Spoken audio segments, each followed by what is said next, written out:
families, creating a lifetime of memories. Sadly, some families are denied these important moments due to the sad practice of alienation. These are families divided. Hello, everyone, and welcome to another episode of Families Divided TV.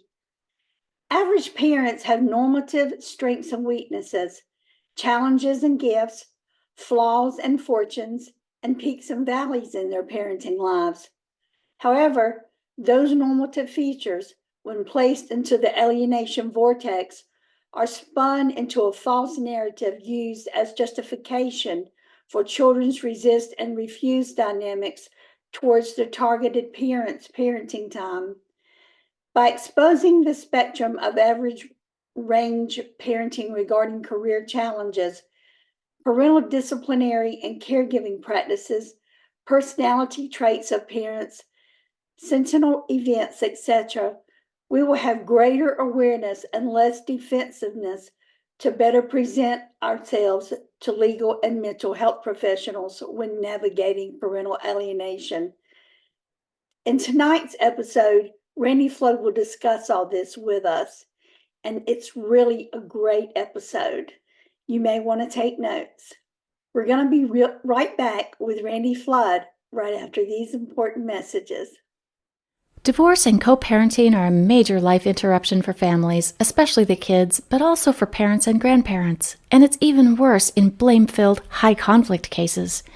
When parents engage in alienation by turning the kids against the other parent or grandparents, kids suffer. They're denied the opportunity to build the 4 big skills necessary for future resilience. New Ways for Families online class can help. Parents learn to use our popular BIF and EAR skills to calm the conflict and stop the hostile emails and texts. And we even have a class for kids and parents to learn together. Research shows a 75% improvement in joint parental decision-making after this course is taken, plus overall improvements for kids' well-being. Don't wait to make this affordable investment in your children's future and improve your well-being too. Start learning new ways for your family today at conflictplaybook.com. It's good to be back with you all again, and thanks, Elaine, for this opportunity to present on another important issue on parental alienation. I have a keen interest in understanding, in particular, in supporting targeted parents in parental alienation. In my forensic practice as a psychologist, I do evaluations, counseling, coaching, expert consultation, and testimony. And I find that targeted parents are often tragically misunderstood and unfairly pathologized. Historically, I have presented on 5 common mistakes targeted parents make when they don't understand the dynamics of parental alienation.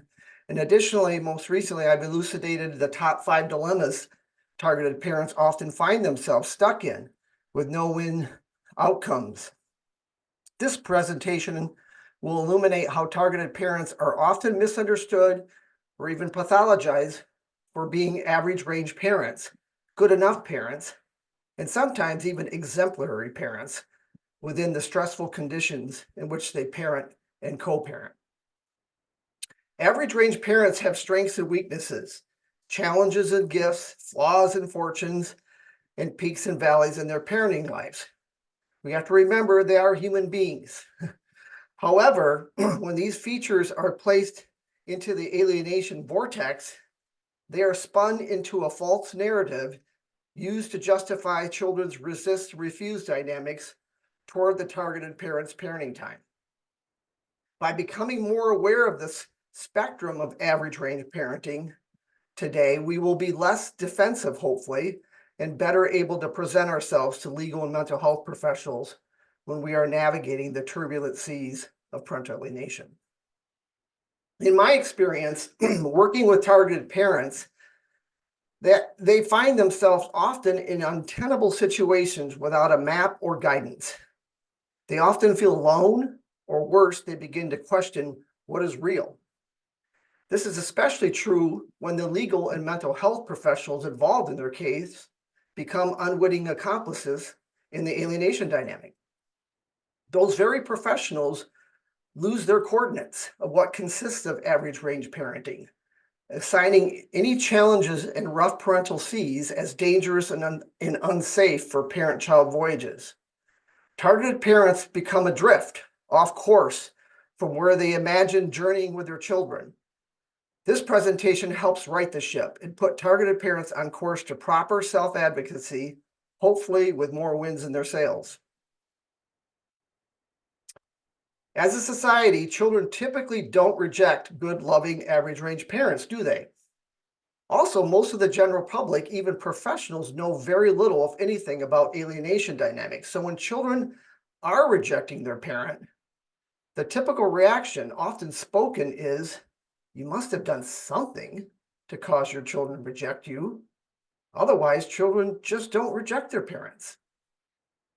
The fear of being judged by others often keeps targeted parents silent and isolated. They fear that sharing their story will result in being considered a below average parent, perhaps unfit, maybe even questioned as abusive and neglectful. Targeted parents worry that sharing their parenting narrative with others may cause listeners to reorient and wonder, did I really know them? Perhaps I really didn't. This is exacerbated by an alienating parent that is masterful at projecting and perpetuating the notion that the targeted parent is unfit, abusive, neglectful, certainly well below the average normal parent. The alienating parent's most powerful tool, in fact, is not false allegations, complete lies. That happens, we know, but rather their biggest and powerful tool are distortions or weaponization of average range parenting flaws, adaptations, or mistakes. Alienating parents are master manipulators of entrapment. First, let's explore the idea of average range parenting through the concept of the bell curve. You may remember the old bell curve in your educational experiences.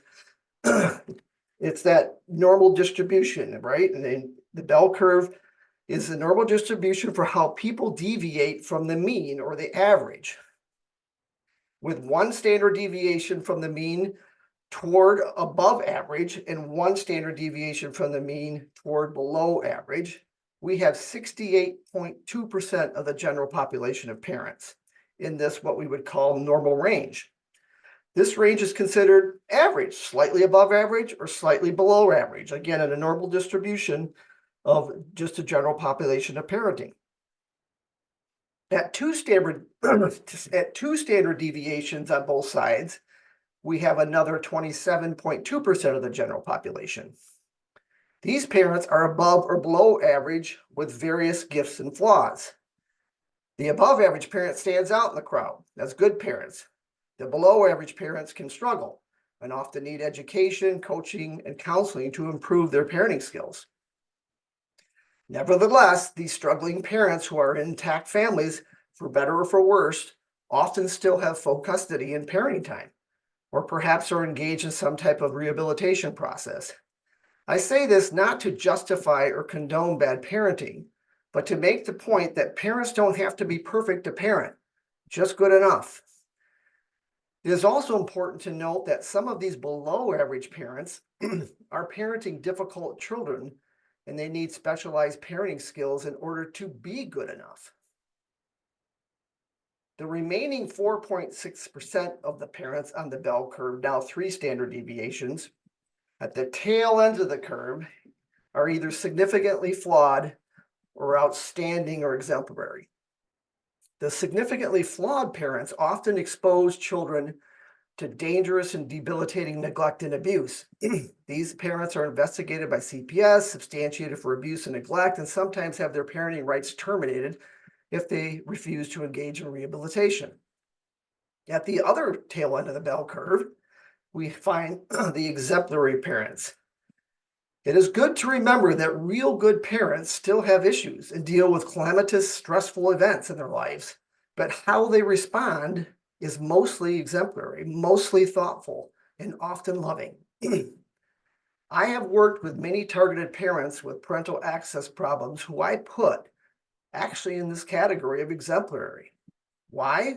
Because I really can't think of anything more calamitous and stressful than watching the relationship with your children die at a slow and painful death. The twinkle in their eyes grows dim and eventually gets snuffed out by the emotional tumor of parental alienation that isn't stopped from progressing. Some of these parents are exemplary because they continue loving and fighting for their children. Why? Because they understand it isn't their fault, or really their children's autonomous selves who are slinging hateful words that pierce their parents' hearts. It's the result of the psychic cage fight they are in. They are trying to survive as psychological prisoners with the alienating parent holding them captive. These parents, whom I see as exemplary, are unfortunately cast as unfit parents to others, especially to legal and mental health professionals who ironically don't even realize they hold the keys to setting these alienated children free. In parental alienation, average range parents, good enough and sometimes even exemplary, are woefully misunderstood and miscategorized. The origin of this problem often begins with astute manipulation by the alienating parent that manifests in alienated children falsely believing that the targeted parent is unfit in order to demonstrate loyalty toward the alienating parent. This escalating problem is often perpetuated by unwitting accomplices amongst legal and mental health professionals. I say unwitting because these professionals, often properly trained and experienced in child abuse and neglect, are not trained in parental alienation. Consequently, they approach these cases with a confirmation bias. And you need to know this because this helps you self-advocate. They conclude that children's resistance and refusal dynamics toward the targeted parent must be emanating from an estrangement dynamic caused by parental unfitness in the targeted parent. They don't consider the alternate reality that these children are rejecting and demonstrating irrational fears toward an average range parent or a really good parent because they are caught up in the dynamics of alienation.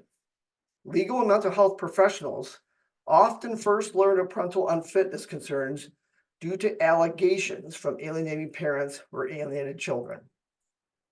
Well, today we're going to cover 3 common ways that these allegations of parental unfitness are brought to professionals to raise concerns about the targeted parent. The alienating parent is portrayed as caring and protective, and what isn't apparent is how they manipulate the children into an escalating pattern of bad-mouthing. Additionally, these allegations are used as weapons to solicit concern by professionals and to actualize the protocols, which are abuse and neglect protocols to protect and safeguard children from the alleged abuse and neglect. So, the first major category is when allegations are miscategorized. That is when parental behaviors are not appropriately placed in the average range parenting category on the bell curve and erroneously placed in the category of abuse and neglect. This often occurs when the alienating parent's style of parenting is markedly different than the targeted parent's parenting style, but still within the average range of parenting. In other words, polarized parenting styles can create tension and conflict, and it gets seen as a problem rather than seeing it as they're all within that continuum of normalcy. They're just polarized. Let me give you some examples.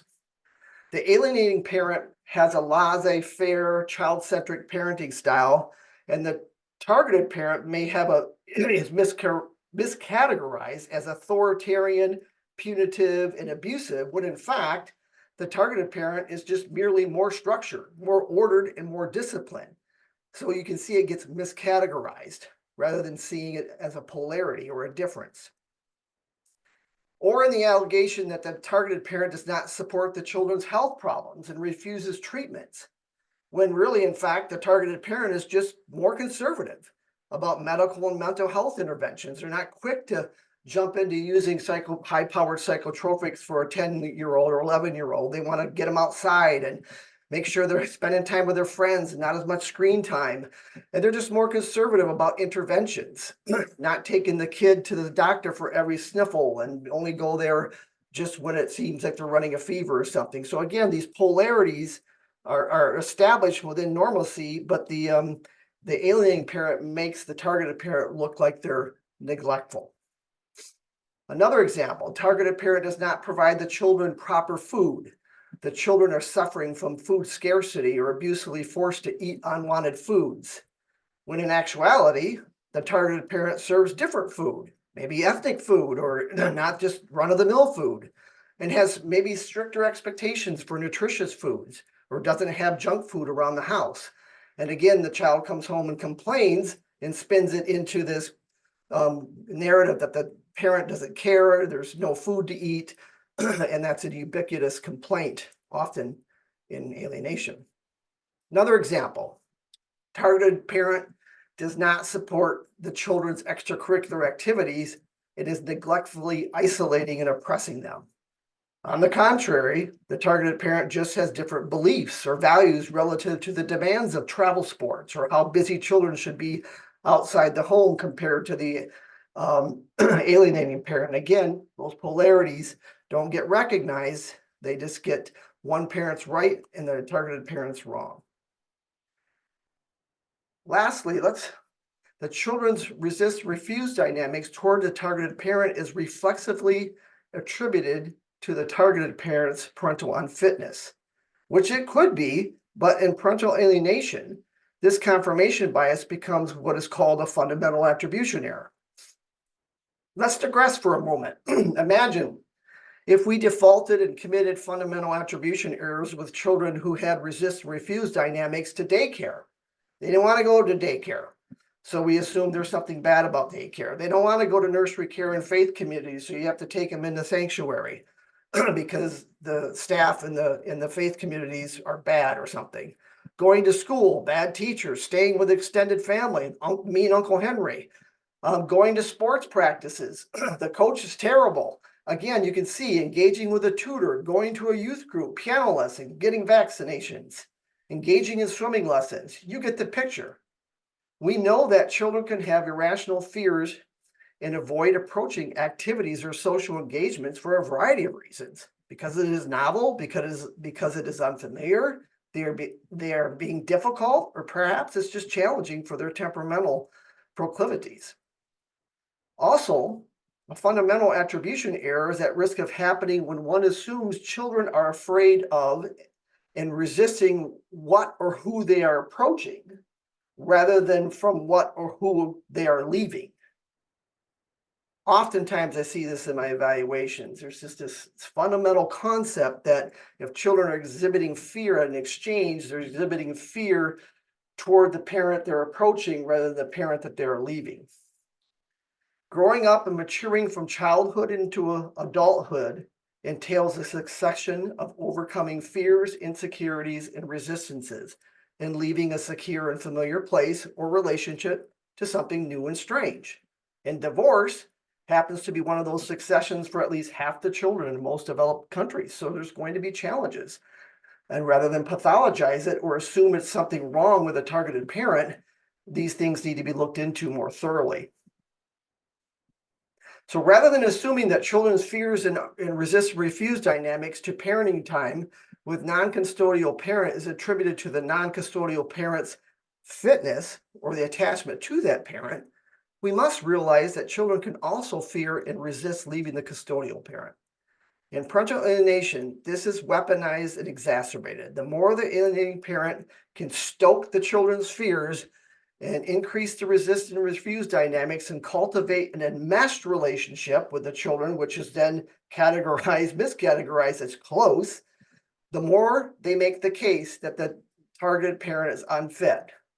In both the alienating parent's mind and unfortunately some legal and mental health professionals as well, the greater the fear, the more intense and severe the RRDs, which is the resist and refuse dynamics, the more the children's mental health deteriorates, can just be more proof of parental unfitness for the targeted parent. Again, not exploring an alternative hypothesis of an enmeshed relationship. So unfortunately, the cause, the pathogenic enmeshment with the alienating parent and the psychological abuse of the children goes unnamed. And then it's tragically the treatment often recommended, reunification counseling to repair the relationship with the targeted parent, is at risk of making the problem worse, especially when a counselor using a counseling protocol to address an average range or maybe exemplary parent for alleged parental unfitness issues. So you can see how this is set up to fail. So let's move on to the second major category of allegations. The second major category of allegations are when targeted parents' parenting and co-parenting behaviors are decontextualized. They're not provided a proper context. So the first one was miscategorization, and this is decontextualized. This is when targeted parents' responses or adaptive actions are not contextualized to the alienating parents' co-parenting actions and erroneously assessed in isolation or without appropriate contextual history or situational awareness. So again, it's plopped into an allegation without providing proper context and understanding. So let's give some examples of that. At least I've seen numerous examples or in my career, but I'm just going to give you some. Targeted parent doesn't support, here's the allegation. Targeted parent doesn't support extracurricular activities of the children. The context is that the alienating parent signs children up for multiple activities, and the targeted parent has had parenting time unfairly limited.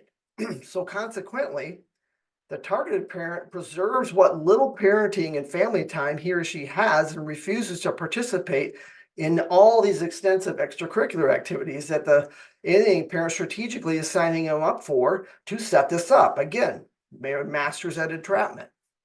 So the targeted parent doesn't want to be relegated to being a spectator the whole weekend in bleachers in the children's life, or being a chauffeur to multiple events and activities throughout the weekend that leaves no opportunity for quality and family time. So they're very choosy and limit the involvement of the child, and that gets construed as them not caring and being neglectful. So again, without the proper context, a mental health professional could deem this parent as being uninvolved or aloof. Second example, allegation is that the targeted parent is controlling and isolating the children. The context that's left out is a history of the children exhibiting regressive resist and refuse dynamics when communicating during the alienating parent's custodial time.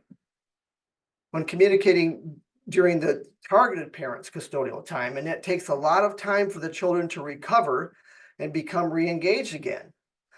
So children are playing, having fun, and then all of a sudden the alienating parent starts texting, starts calling, and then you allow that to happen. And then you find out that when the kids come back to you, they're shut down, they're critical.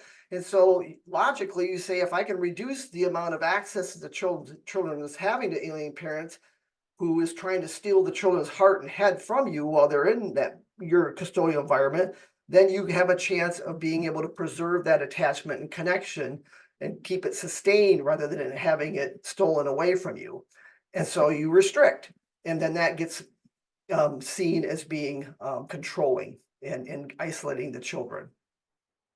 Another example, targeted parent is aggressive, demanding, and imposing with school personnel or mental health providers.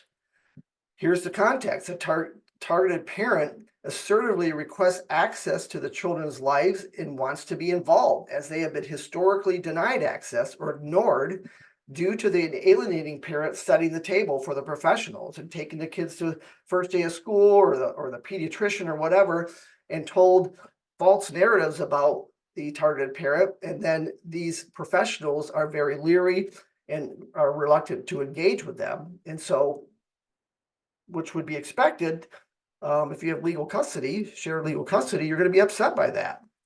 So you approach it and then people see you as intrusive and aggressive. Targeted parent is controlling, aggressive, and abusive to the children. The context is that targeted parent physically escorts young children or picks up the children's belongings out of public spaces because the children are engaging in kind of lockdown, sit down, refusing to go, and won't transition to the court-ordered parenting time, with multiple verbal efforts by the targeted parent and perhaps by others trying to help. Remember a father escorting his son down, 9-year-old son, out of the school, grabbing his arm and just kind of moving him down the hallway. And again, that was seen as an act of aggression and abuse. Okay, so another example, I will skip that one and I will go to this last one here. Targeted parent is intrusive and demands communication with the children. The context is the alienating parent withholds the children at events or sequesters them out exits to avoid opportunities for the targeted parent to interact with the children. So consequently, the targeted parent stands outside locker rooms or is quick to approach because can't afford to wait for the children to be sequestered away. So again, understanding how proper context provides an opportunity to understand why the targeted parent is behaving in the ways that they are. And if you don't understand that context, you can assume the worst and make some kind of story up about them being neglectful, abusive, uninvolved, uncaring, something like that. All right, let's look at the third major category of allegations, are when targeted parents' parenting behaviors are just misunderstood. So the third one is misunderstanding. This occurs when targeted parenting mistakes, targeted parents' parenting mistakes, overreactions, or maladaptations are erroneously seen as signs of parental unfitness, a mistake that average range parents make. I've had this idea at a conference of handing out 3x5 cards for a professional conference and having parents in the audience write down their 3 top mistakes that they've made as a parent. I've done this with friends and colleagues as an example, and it's interesting the things that people will write on that, as long as it's read anonymously. We all make mistakes. So again, this is not to approve of targeted parents' less than ideal parenting, but to point out how understanding sometimes is lacking for targeted parents.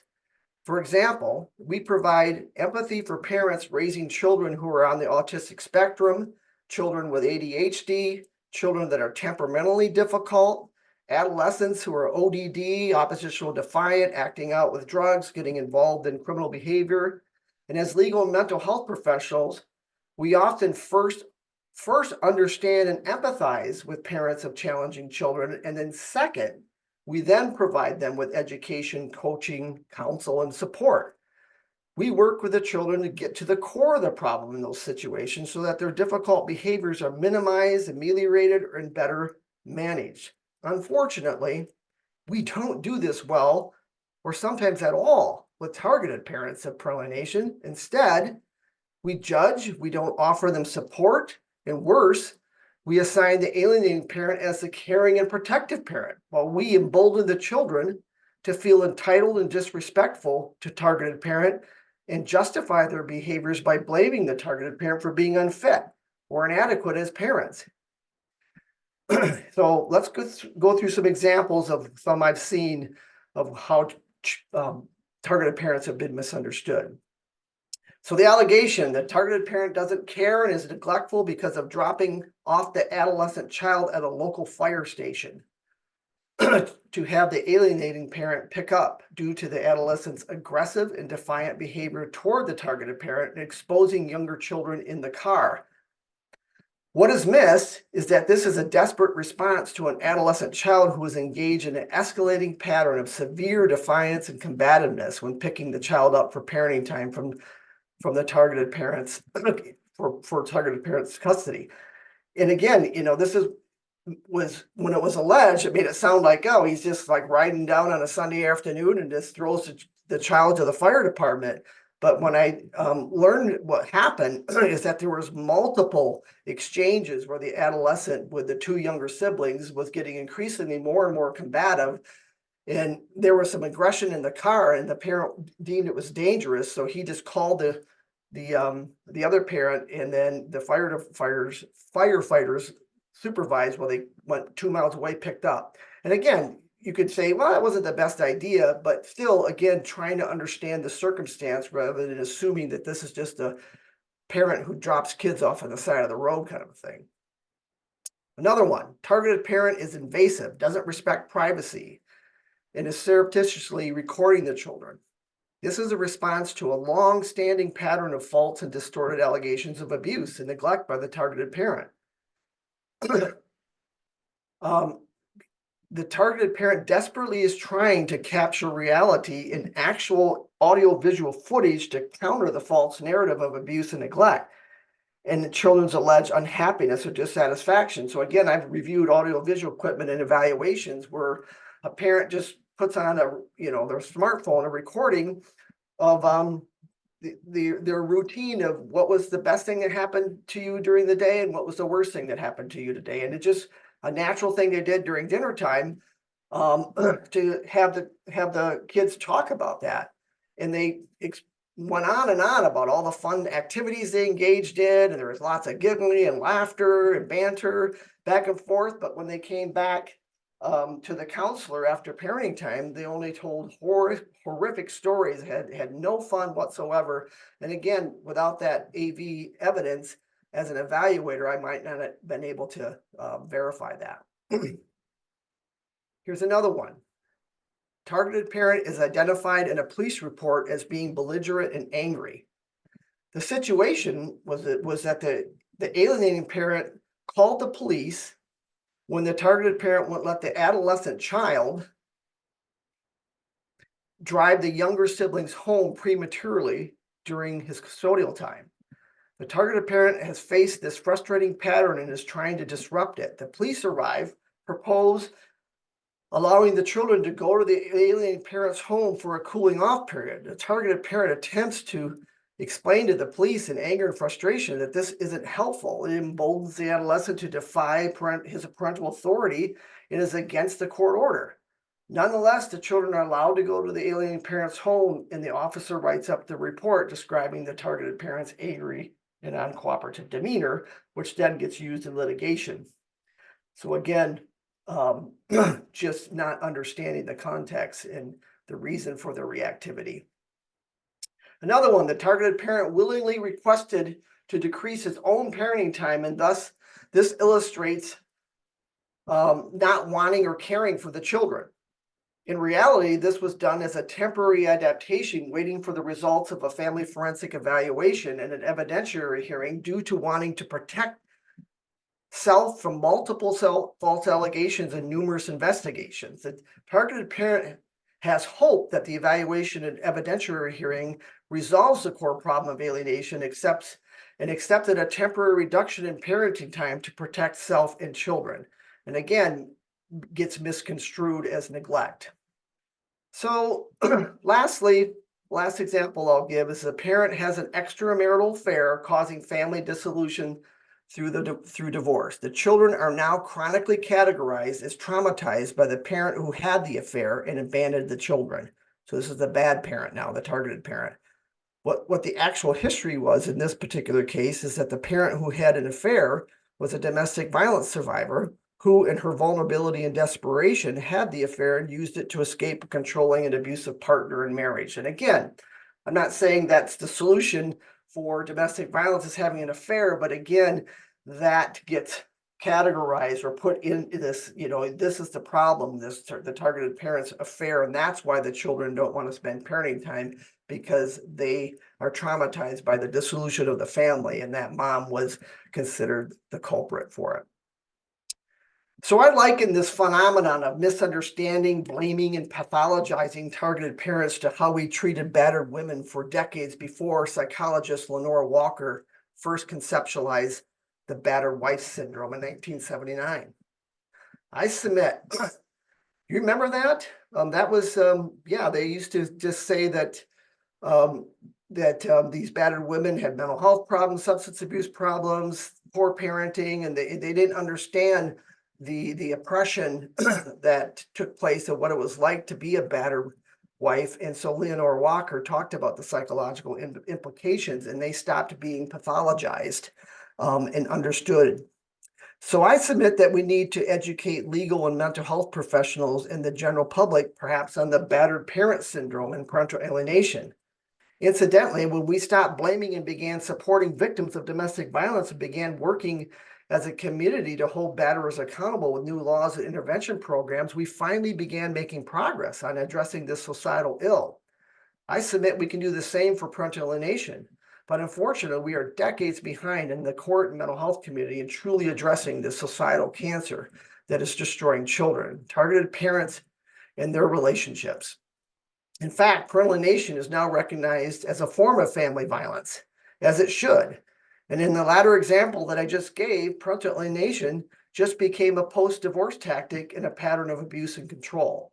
So again, looking more rather than seeing parental alienation as junk science, which batterers are using as a defense, which can happen in some cases, but we need to look at these cases with multiple hypotheses and consider alternative hypotheses rather than approaching them with confirmation bias and without proper education. So this presentation is my effort to be a light in the dark for isolated, beleaguered, and misunderstood targeted parents adrift in troubled water so they can be understood, seen, and provided a safe harbor.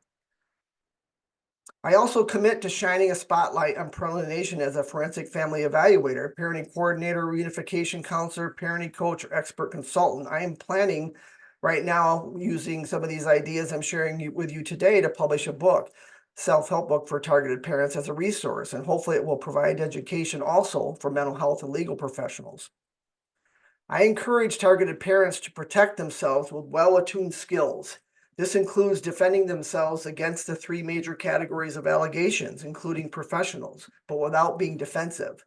This is an art, and sometimes coaching can help. And while this can be difficult, you can garner some empathy for the lack of training for professionals and approach them gently and relationally to affect change in how they view the case.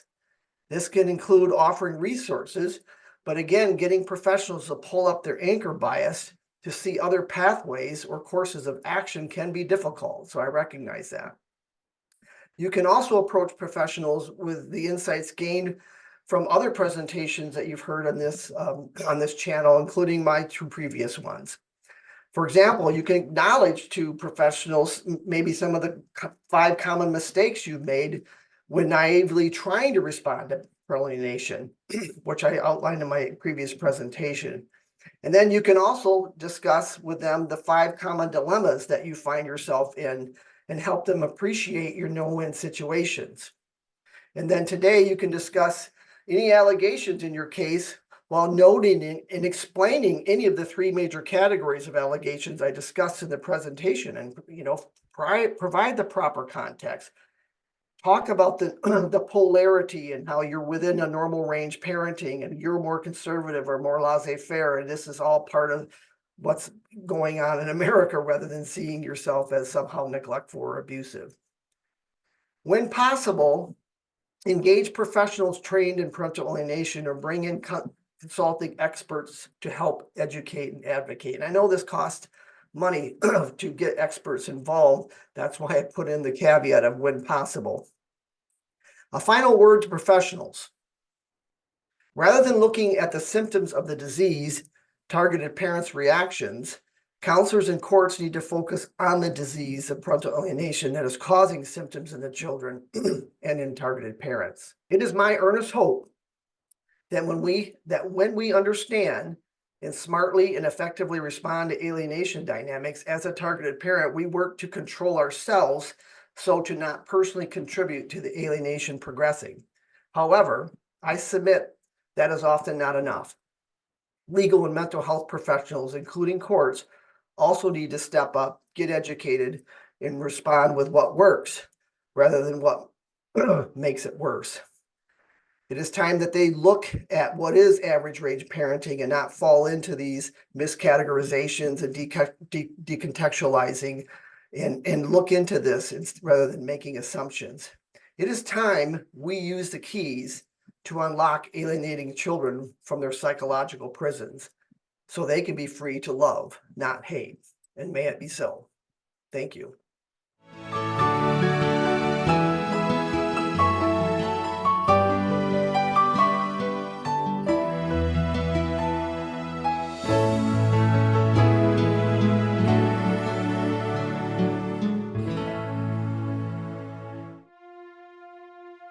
Next week on Families Divided TV, Sally Harris discusses self-identity. You are more than a parent.